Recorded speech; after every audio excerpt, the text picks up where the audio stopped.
दोस्तों मैं आप लोग बताने जा रहा हूँ भोजपुरी के सुपरस्टार मनु अलवेला का धमाकेदार ब्लास्ट गाना आया है लगन स्पेशल का। गाना का नाम है आ रहे हैं खेसारी जी। यह खेसारी जी के नाम पर गाना गाए हैं मनु अलवेला और गाना ये लगन स्पेशल गाना है। काफ़ी लगन के शादी के शुभ विवाह में एकदम बज रहा है यह गाना। शादी के शुभ मुहूर्त के लिए ये गाना गाया है मनु अलवेला।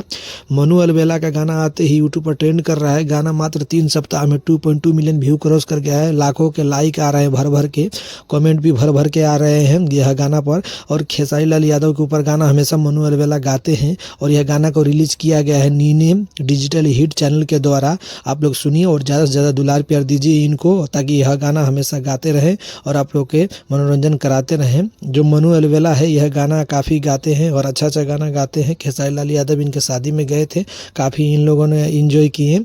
खेसारी लाल यादव भी इंजॉय किए, मनु अलवेला भी इंजॉय किया। मनु अलवेला के शादी में खेसारी लाल गए, मनु अलवेला बहुत खुश हुआ। और शिल्पी राज यह गाना को गाई है मनु अलवेला के साथ। बहुत अच्छा गाना है, आप लोग सुनिए और ज़्यादा से ज़्यादा यह गाना को दुलार प्यार दीजिए। धन्यवाद।